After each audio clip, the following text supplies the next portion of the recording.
What is it that makes up a group? Is it that a group shares the same traits of identity?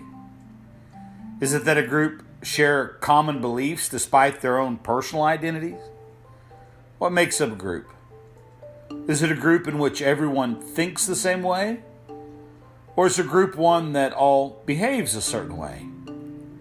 What about the church? Is the church a group of individuals that all believe the same thing? Or is it a group that, despite the diverse characteristics of the individuals involved, decide to all behave the same way? Can it be one and not the other? Can it be both? This week on the Semi-Seminarian, we take on the subject, the impact of systematic theology on the church and the impact of practical theology of the church, and try and conclude what's the best path forward for the church in the 21st century. This week, we try to figure out, where do we go from here?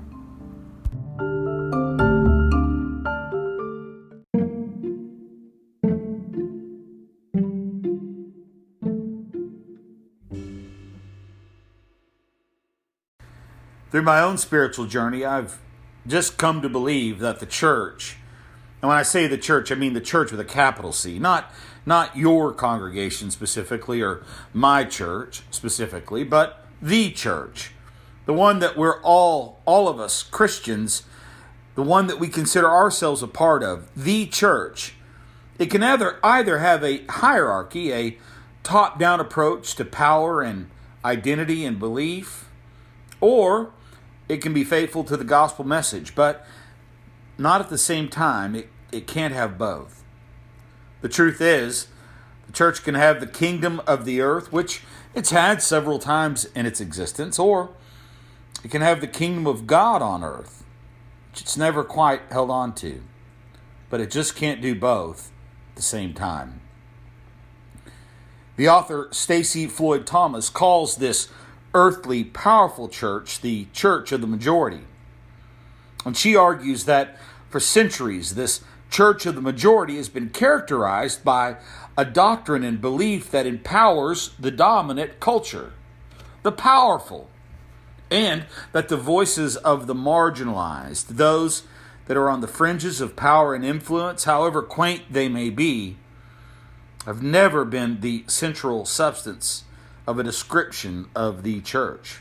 This about a body that's been commissioned to be a refuge for the poor and the dispossessed and the neglected. Historically, the church has been ruled by this top-down model of thinking, not only about God, but about itself. This systematic form of reasoning begins from some position of authority. Perhaps that position is one of scriptural authority or tradition, or the rhetorical practice of reason. And then it deduces some right or correct interpretation or identity from that power-filled starting point. The church, informed by these forms of powerful theology, have often acted as a reinforcement of a top-down economical, political, and social power structure. This power-filled voice of theology has been used timelessly to deny justice to all forms of various groups and to justify their subjugation, to push them to or keep them at the fringes of power and voice. However, there was a change that took place through most of the 20th century. The human experience changed rapidly, like it had never done before. Through 2 world wars and the rise of decolonization, the human experience with the church was somehow different.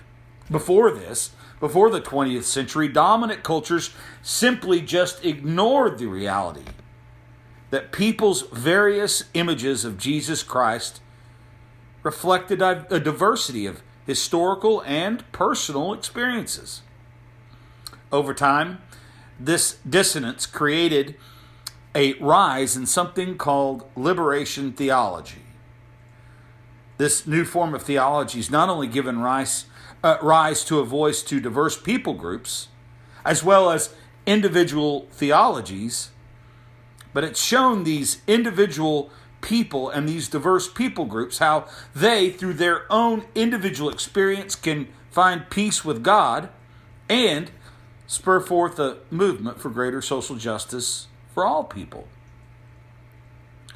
As a result, people wishing to engage in a struggle for justice on earth and have peace with God have now been given the opportunity to find, despite of and with respect for their various cultural distances, a path of commonality that they can utilize for uniting in the same struggle.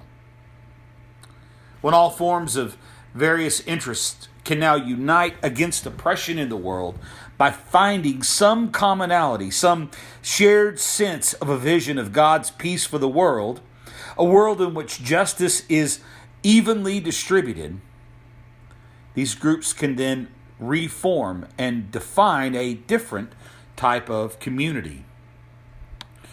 This reimagining of community allows people to share a sense of struggle as their own, not only as individuals, but within the collective. It also creates a sense that's vital towards organizing the power of people to fight the power of oppression. In the world we live, one of rapid, decentralized concepts of identity and heightened senses of individualism, how is the church to respond? If theological leadership within and without the capital C church is only effective as a result of some sense of top-down authority which has been granted to them by the believer, how are we in the church to respond? Can the church of the 21st century retain its sense of moral and spiritual authority without acknowledging and incorporating the individual experience of the divine? That's the question.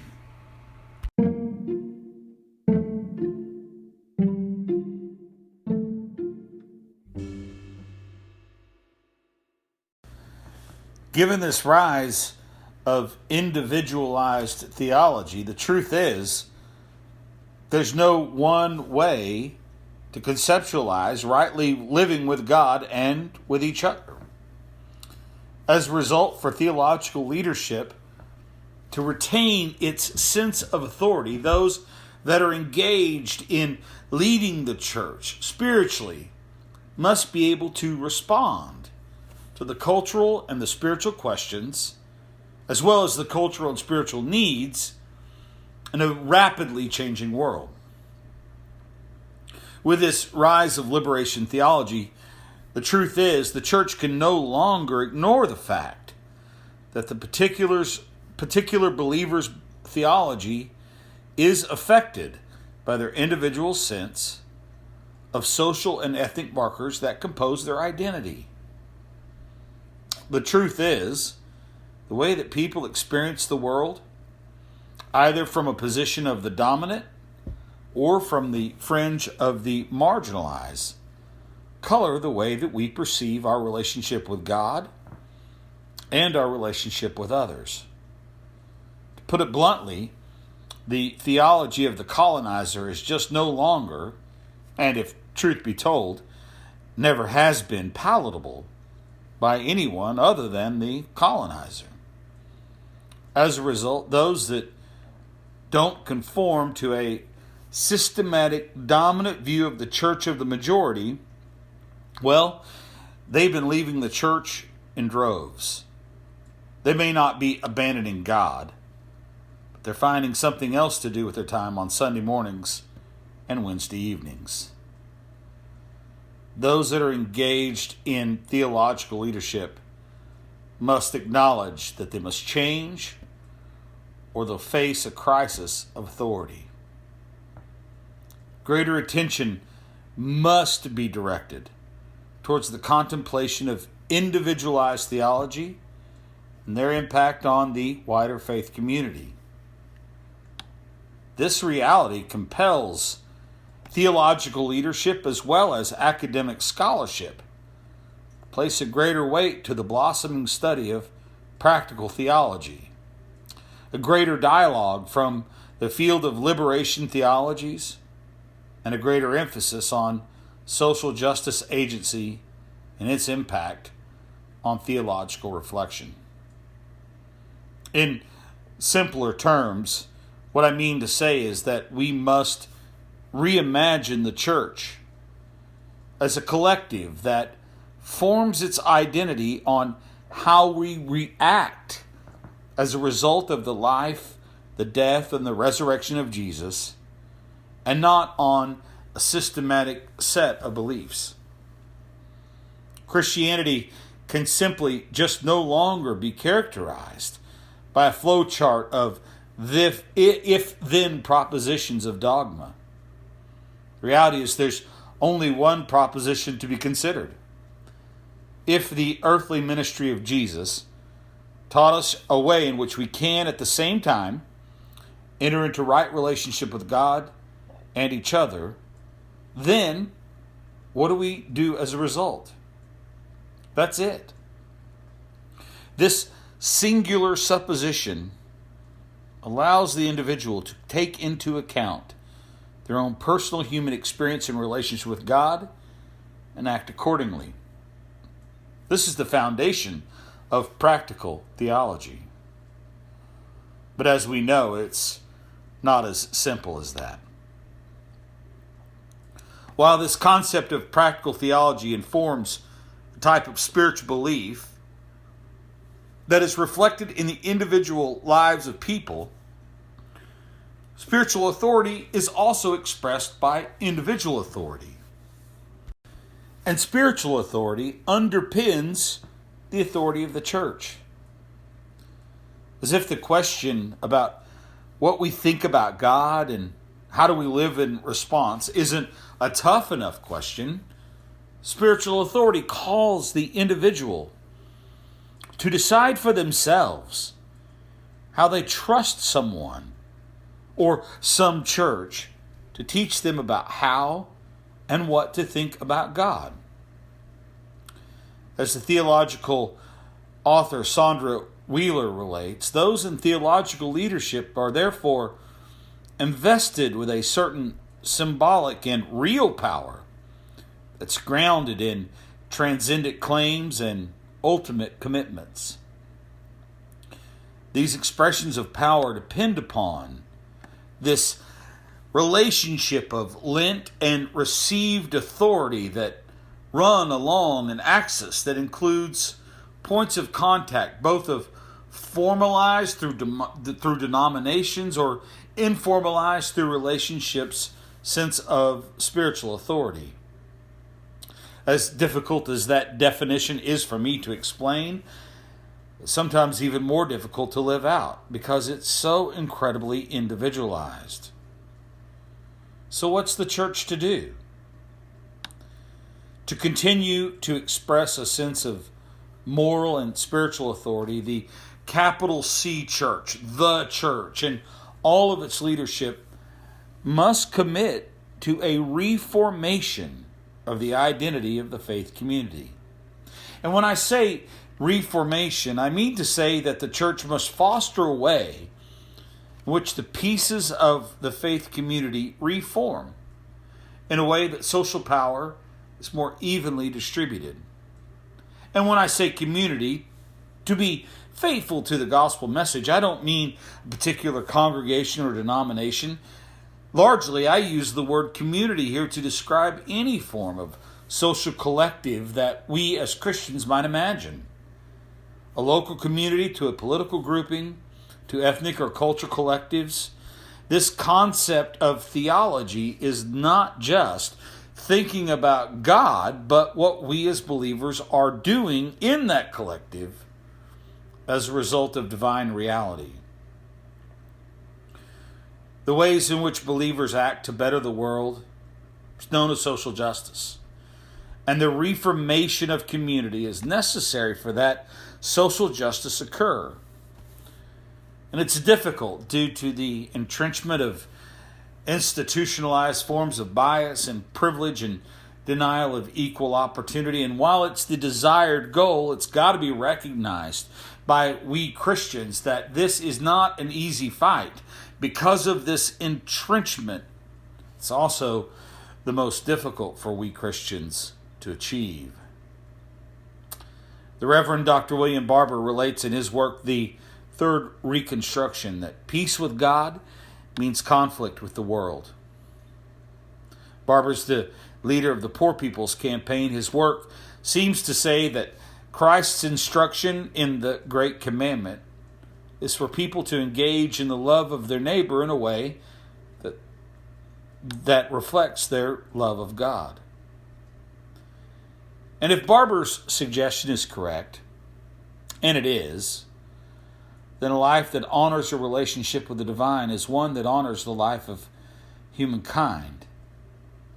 And isn't that what church is supposed to be?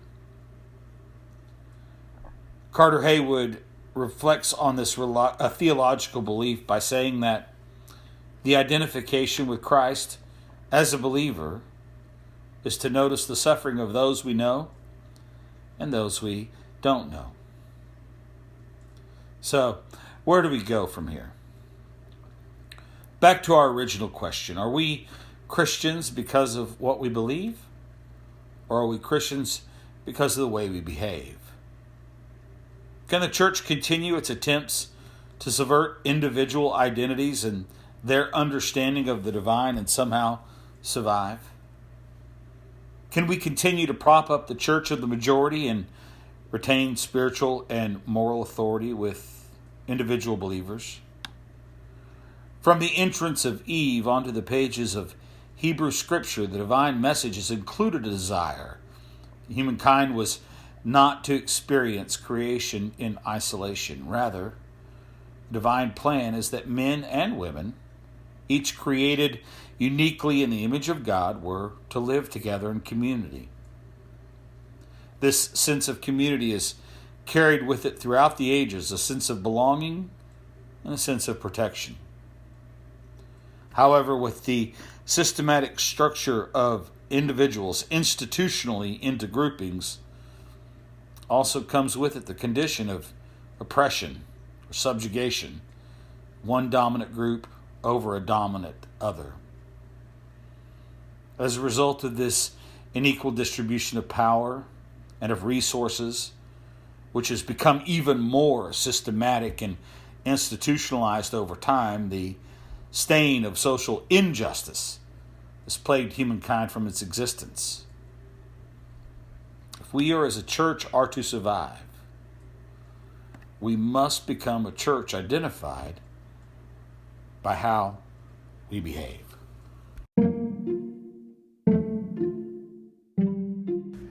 Well, there you have it, friends. I hope that this episode was as illuminating for you to listen to as it was for me to prepare. Listen, hey, before we go, if you like what we're doing here at the Semi-Seminarian, if you'd take a moment to rate and review the podcast, it certainly helps us out. Also, if you're new to the podcast, if you would take the time to subscribe, however you're listening, it'll let you know when new episodes are coming up. Later in the week, we'll be continuing our Bible study series we're calling the Bible for Grown-Ups.